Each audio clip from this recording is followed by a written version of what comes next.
far as Miami and Orlando are concerned, it's over. That was that. 2 games now in the books, and we'll take a look at Game 2, which was played at the Amway Center this evening in Orlando. Dwight Howard taking the floor, and LeBron James warming up. Boy, Miami blew them out by 33 in Game 1. New game tonight. In the first half, it was looking like they were going to blow them out by 33 again. LBJ with the follow-up. Always around 7-0 Miami, as Orlando would miss their first 12 shots. And after they did, they finally got something to go. Jameer to Dwight Howard, who makes that reverse lay-in. So it's 12-2 at this point. Now, later in the first, LeBron doing what LeBron does. Jumper. Knocks down a jump shot. But you look at these highlights, guys, LeBron is taking the ball to the basket. He's not settling for the deep jump shot. That's a great point, DZ. He had a dozen in the first quarter. Miami's up 25-12. Now Jason Richardson missing the 3. Oh! There he is, Dwight Howard. Teammate. He's got a teammate. We call that Nerf hoop. That's what it looks like. Miami is still up big. Then Jameer Nelson, Quentin Richardson for the 3. As they go back down court, he gets a little chippy with Richardson and LeBron. Whoa. That's not a foul? How about that? A little trip. Yeah. Just trying to set the tone, that's all. That's a tone setter, all right. 49-37. Then D-Wade drives and hits. He had 21 in the game, including 9 of 10 from the free throw line. 51-37 Miami. 56-42 at the break in the third quarter. Here come the Magic. They found it. Ryan Anderson for 3. Wide open shots. You got to keep taking them when they're that wide open. It's just an 8-point lead. Magic get the turnover. Jameer. And he's going to find Jason Richardson. And I tell you, Jameer Nelson had a solid game. Get away from that first quarter where it's 10 assists, only 2 turnovers. More of the Orlando push. Defense triggers it. Jameer Nelson over LeBron. The teardrop. Ooh, giant killer. 14 points, 10 assists in the game. Then Glenn Big Baby Davis. What? And how good was he in this game tonight? I mean, he was the difference, really, if you think about his energy and activity in that second half. He was perfect in the second half as Orlando's putting that rally together. Norris Cole 3, LeBron James trying to add to the lead. Long jumper, running back down. Quentin Richardson and LeBron again. Hey, I remember you bumped me in the first half. Yeah. Don't do that again. I didn't like that. That's it? That's it. All right. More Orlando bench going to work. Larry Hughes, a Larry Hughes sighting for the reverse. Part of a 15-2 Magic run. DeAndre Liggins, Justin Harper gets in the highlights with a 3.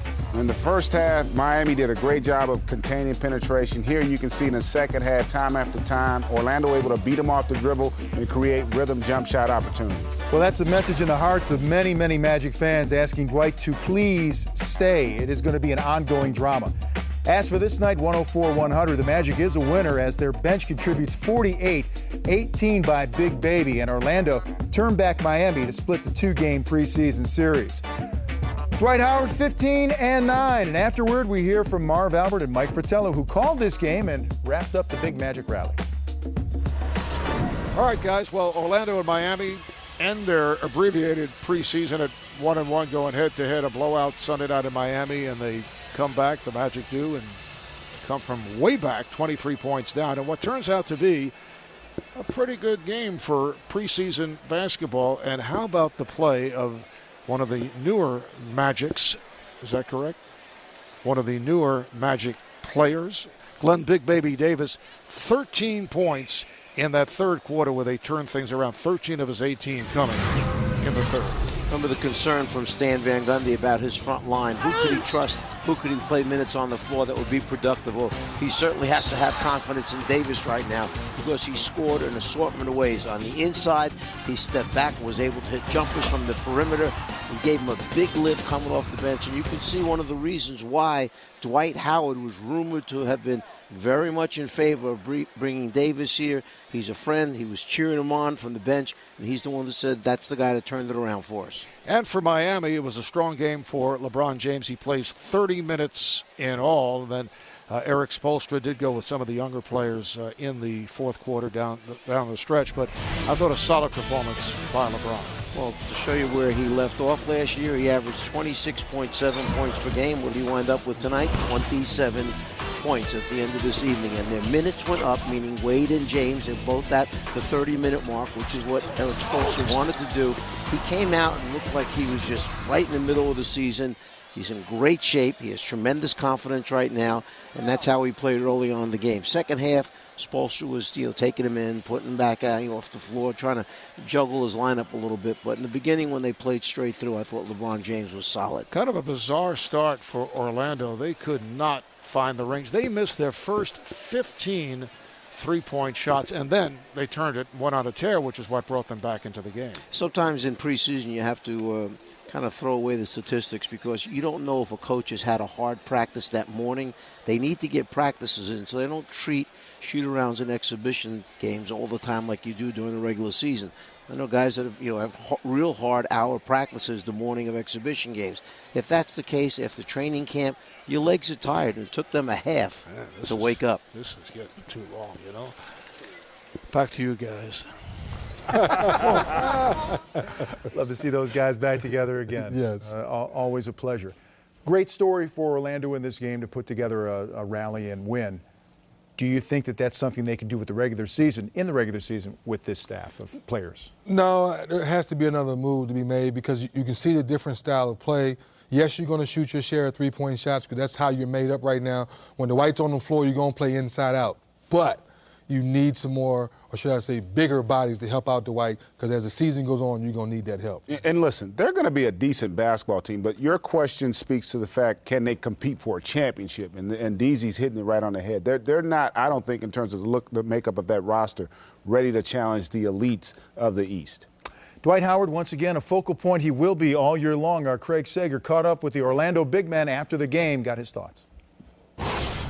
What did you learn about your teammates, in particular your backups, Daniel Orton and Big Baby Davis? Oh, well, the thing I told the guys in the locker room before we came out was that we're going to have a great second half.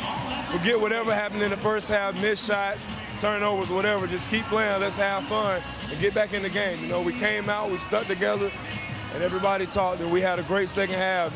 Baby came in, did a great job. And then Daniel, we call him Sabonis, Arvydas Sabonis. That's his favorite player.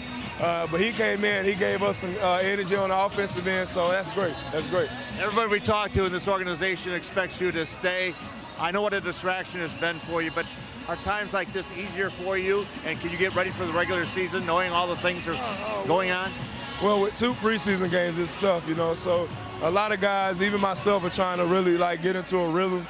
And it's been tough, for an old guy like myself, it's been tough. But we're just trying to get into a rhythm, get accustomed to running up and down the floor and playing. So, it's kind of new for us right now, but, we're going to get it. All right, thank you, Craig. 15 and 9 rebounds for Dwight Howard. But once again, this is just going to be a drama played out in Orlando. And it's going to be a bigger show than anything you see at the theme parks until they resolve it down there. Quick thing, Dwight, you may want to call Carmelo Anthony because we all agreed he did the best job he could with the hoopla that went out in Denver. And secondly, just go play your game, dominate the lane, get back to getting 20 rebounds a night. I haven't seen a 5 or 6 block night in a long time. Get back to being that guy and let your agent and oldest handle the rest. That's a great point. It's funny for me. That's what I was looking forward to seeing. When you get beyond all the trade and all the talk and all the hype, I want to see how much Dwight Howard has improved as a basketball player. Has he worked on certain areas? We know he's probably never going to be a great free throw shooter, 30% tonight. I have no issue with that. But has he improved his footwork? Is he a better offensive threat than he was before? Is he going to be more dominant defensively? I want to see those things on the floor. And then that's going to tell you a lot about where Orlando's headed while he's in the roster. Well, in this game, it was Dwight getting a lot of help, as we said, from all of his teammates there. He had a tremendous supporting cast in this game, and it was a tale of 2 halves for Orlando. You can see how bad it was in the first half. Down 14, they finish winning by 4. Look at the 3-point difference in the game, first half to second half, and the bench points. Unbelievable. That's who they are, Vince. Regardless if Dwight's on the floor or not, you look at their makeup, they're all shooters. Not too many penetrators outside Jameer Nelson. What's interesting for me, the fact that they shot it better from 3, but more importantly, they took less. Which tells you they were more in attack mode, playing more aggressive to get to the rim, and that was a real big difference for them. They didn't live by the three-pointer like they did in the first half. And Hedo Turkoglu didn't play in this game. So that would have been put him about 35 and 27. Exactly.